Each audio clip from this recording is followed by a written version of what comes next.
Hey there, everyone. This is Aaron St. Dennis, the FF Mad Scientist, and welcome to the Mad Science Lab podcast.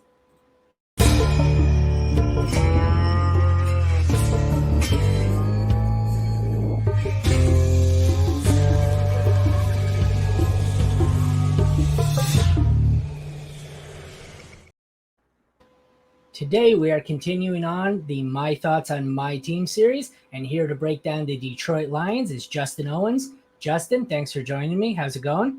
Not too bad, Aaron. Thank you for having me. Yeah, not a problem. It's a pleasure. You want to take a second here, tell everyone where they can find your work? Yeah, absolutely. You can find me on Twitter at jowens_ff.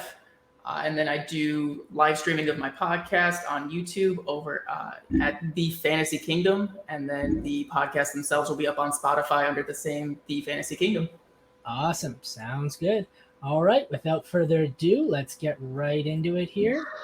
If I can bring the graphic up. There we go. All right. One of the more interesting quarterback rooms long term, but for this year, it should be Jared Goff's show. I assume Hendon Hooker will be sitting and learning and healing up, and maybe this will be his job in the future. Jared Goff, Superflex, one of the better, more reliable QB2s, I think. Probably not really ever a QB1. What are your thoughts on these two? I gotta agree with you. Goff really just not a very exciting guy, not a big ceiling. He kind of just feeds off of the offense that's around him. So the better weapons he has, the better player he looks like. Definitely excited for the potential of Hendon Hooker. Honestly, my favorite pick that we had coming out of this draft. So really hoping that he is the future and he can kind of take that next step as Goff's contract starts to wane off and he can be the guy to step in. I put this as one of my favorite landing spots for him, this or Seattle. I was really hoping he could land somewhere where he could sit, heal, and learn for a year, and that looks to be the spot, the situation here. So I guess we'll move on. Like I said, it was pretty straightforward there. The running back room gets a little more murky.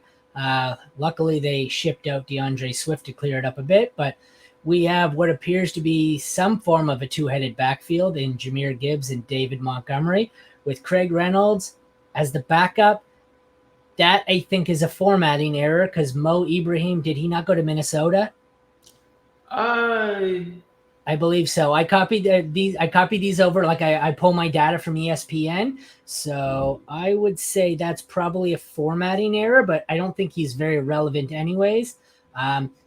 Gibbs and Montgomery, what are your thoughts on how this backfield shakes out between the two of them? Well, wasn't a big fan of the Gibbs pick, obviously, just because, burning a number 12 pick in the draft on a running back just kind of hurts when it's not a Bijan level talent.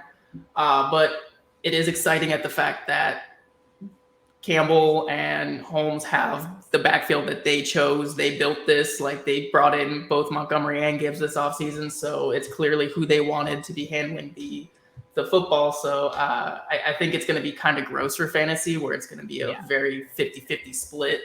But I think to add, sorry to interrupt you. Okay. The Ibrahim thing is not a misprint. He did sign there as an undrafted free agent. I knew he grabbed one of those guys at the very end. I don't know why. For some reason, I could swear he went to Minnesota. But, okay, so it's not an error. He is there. I don't really think he factors in with Gibbs and Montgomery. What do you think, Montgomery, more of a early downs goal line back and Gibbs the pass-catching back? Like, does Gibbs just take Swift's role and Montgomery becomes Jamal Williams? I definitely feel like that's where they're going with it. I think they're going to try to maybe even play both of them at the same time a little bit more. Yeah. But, I mean, we all saw it from the get-go. They did not like Swift. So I think they brought Gibbs in to kind of be the Swift plus role. And I definitely think that Montgomery is going to be that goal line back, that Jamal Williams plus role. So, I mean, it's an offense that looks like it's got a lot of weapons, but really these two are going to be a big focal point of this offense this year. Yeah, I think Gibbs could see a much heavier usage in the pass game early on. Jameson Williams is suspended, 6 games? 6 games, yep. Yeah, so that could be early on heavy usage. I guess that'll transition us into the wide receiver room. We have the star of the show, Amon-Ra St. Brown, followed by Jameson Williams, who, as I said, will be out 6 games. Marvin Jones will be back with the Lions for his 8th tour of duty, who is always seems to be undervalued. I always end up picking him up on waivers at some point, and he always provides at least one huge week. Um, Antoine Green, the rookie, Josh Reynolds, and Khalif Raymond. Once again, I could swear Khalif Raymond wasn't he one of the players cut? No, there was another guy that was. Oh, Quintez Cephas. Yes. Lions depth chart is really jumbling together in my head. I watch the Lions. I live right across from. I've got a Detroit shirt on. These players, they're just Quintez Cephas, Khalif Raymond. They're all nobodies who they jumble up in my head. But okay, so you're right. It was Quintez Cephas who was cut. Obviously, Amon-Ra St. Brown's an elite receiver. Williams, nobody knows what the heck to expect. He had one catch for a touchdown last year on 9 targets. And then Marvin Jones, like I said, he's kind of a poor man's version of Brandon Cooks. I could see Green, Reynolds, well, more likely Reynolds and Raymond stepping in and having a little bit of usable production while Williams is out. But I think really the only ones to own here are St. Brown and Williams. I definitely agree with you there. You honestly, when you started naming all the wide receivers, you could have just stopped at St. Brown because at least for the first 6 weeks, that's who it's going to be. Pretty much. Like I said, I don't mind a few shares of Marvin Jones in a deeper format. He always has his 1 or 2 4 touchdown blow up weeks and then does nothing. But yeah, Jameson Williams, I don't know. He's someone where he's obviously going to slip because he's suspended 6 games. So he's someone where I love to take those late round shots on him, but I don't think he's going to fall that late. I still think you're going to have to invest heavily in him. And it's not even just the 6-game suspension. Like last year, I owned a lot of Chris Godwin because he was out 6 games. But when he came back, you knew what you were getting. Nobody knows what you're getting when Jameson Williams comes back. He looks like he could be a star, but there's no proof that he's actually a good NFL receiver yet. 100%. I think he is going to be great for the Lions offense in real NFL terms, but for fantasy, we just haven't seen it. We don't know if he's going to be a consistent producer or if he's just going to be that field stretcher archetype wide receiver who is good for 2 catches for 100 yards and 2 touchdowns one game, and then 1 catch for 10 yards and like no touchdowns the next game. Like there's just really there's nothing we have to base it off of. So it really is that what's in the box type of prospect we got going on. Yeah. The tight end room features the biggest riser, I think, of the NFL or the draft weekend. Sam Laporta with Brock Wright and James Mitchell, 2 guys who are not worth mentioning. Sam Laporta, it was someone I never really considered him that much. Loved the landing spot. Thought at very least first year he may be the best rookie tight end. So I did my work league rookie draft yesterday and today, and I was thinking my last pick I loaded up on first and second rounders. But my last pick was the 206, and I was thinking maybe I'll get him at the 206. I think it's a good landing spot. I'll pass on Kincaid and Mayer early and just take Laporta at 206. Yeah, well, he won at 110. So wow. yeah. I've seen him go earlier at 106 in another draft. So people have lost their bloody mind with Sam Laporta. I liked him, liked the landing spot, liked the potential. He's got the Iowa tight end connection there. I'm not paying that price for him. He was good value when he was staying a 2nd-round pick. Mid to late 1st round, no thank you. I just said screw it, and I waited, and I took Michael Mayer, who was my tight end 1. I took him at 206. There you Thank go. you. What are your thoughts here? Pretty much, probably a lot the same, hey? So yeah, Laporta I think is again going to be good for the team in general, but for fantasy football, I mean, rookie tight ends are just so hard to count on. He is worth a late flyer shot in seasonal leagues, I think, especially like best ball if he's like your 3rd tight end. But if he's coming up into like the mid 1st round in rookie leagues, there is no shot that I am touching him at that price point.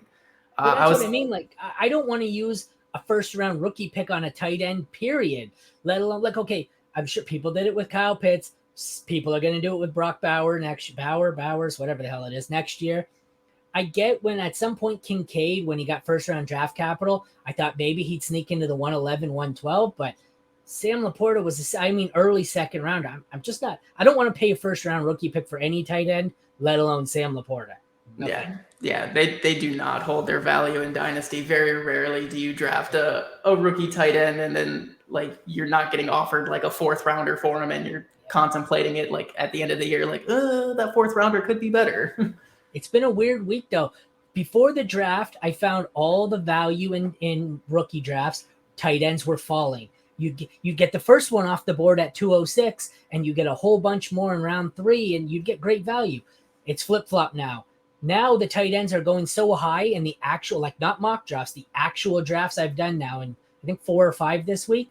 The tight ends are going so high, it's leaving other receivers and running backs to drop to you. Like the value there is getting insane.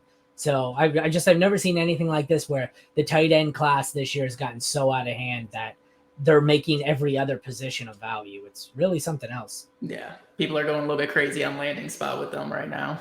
I know it's early in the season, but based on where I'm using best ball or underdog ADPs right now, where, based on where you think they're going to go, who is a player you think you're going to be targeting in drafts at their, at cost?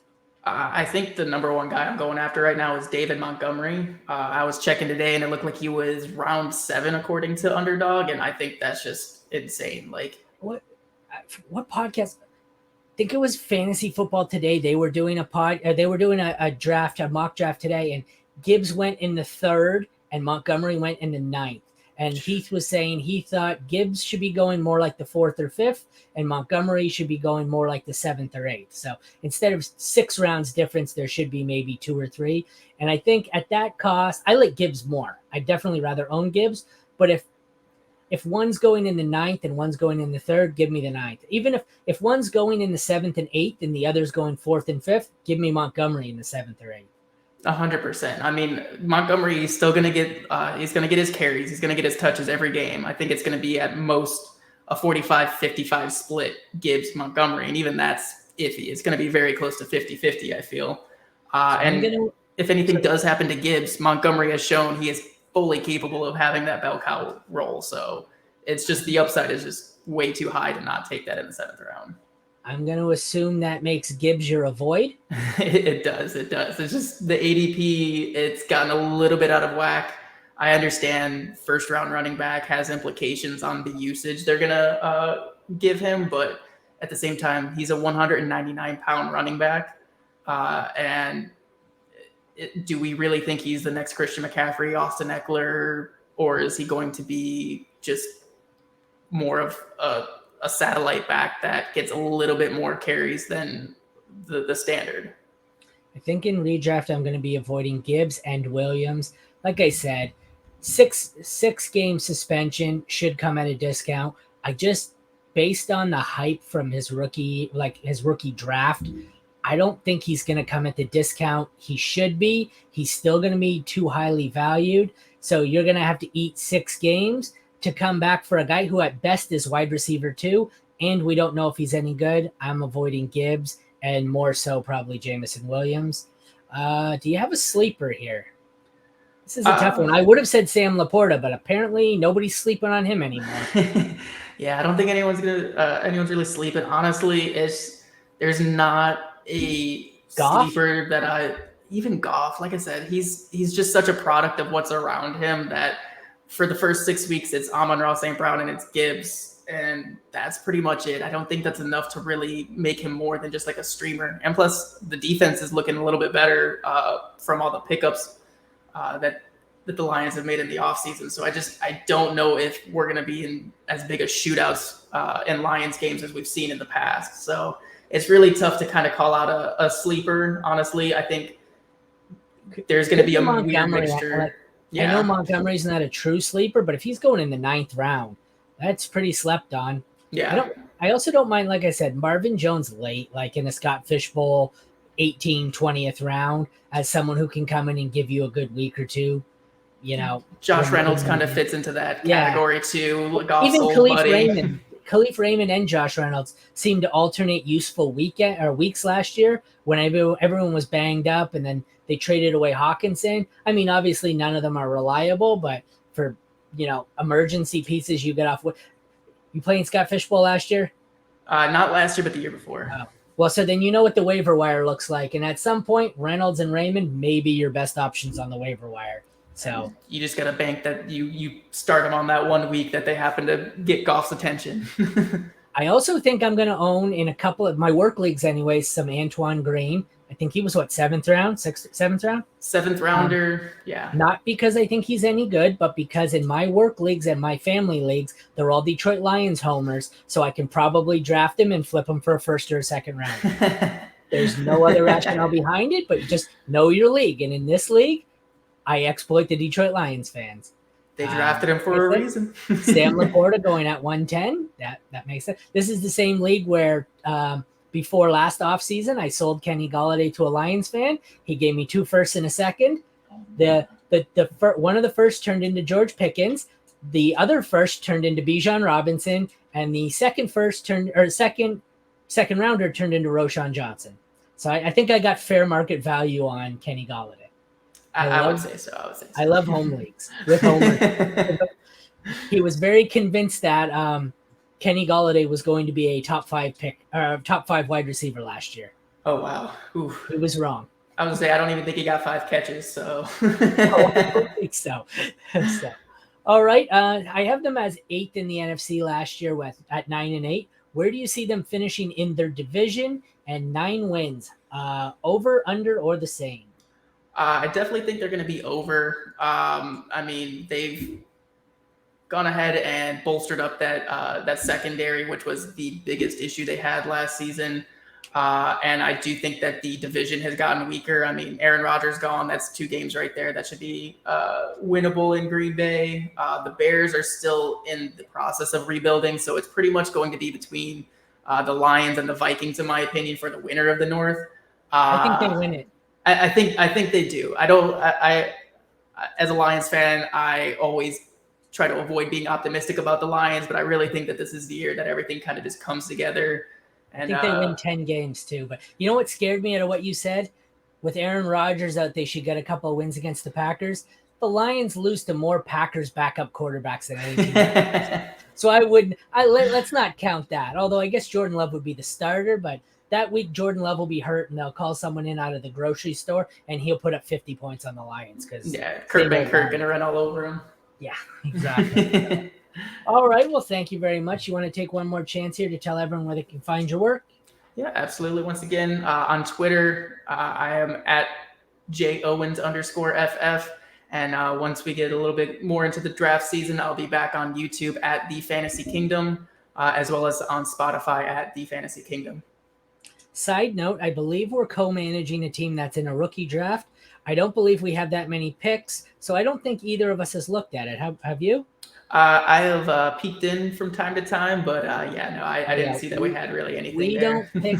We have 206 and then 3 in the third. They are at 204 from the looks. Oh yeah, we're up in 2 picks. So we actually get to take a look here. Well, it's actually here. Yeah. What do we got? Where's our damn team? We don't need. Well, I guess we could use a quarterback. Ooh, maybe this is single QB. Maybe we go Bryce Young or Will Levis. Any thoughts there? Because this is really professional. I'm doing our draft in the middle of the podcast. Anyways, I'll message you about it later. I just looked and we have Dak and a bunch. Well, I guess Brock Purdy is our second QB. So, well, take a look and message me your thoughts, and we'll figure it out in 2 picks. So, absolutely. Well, thank you for coming. It was a pleasure. Thank you so much for having me. It was awesome to talk some football. Yeah, for sure. All right, this has been my thoughts on the Detroit Lions with Justin Owens. I am Aaron St. Dennis, the FF Mad Scientist, and this has been the Mad Science Lab podcast. Thanks for joining us. Have a good night.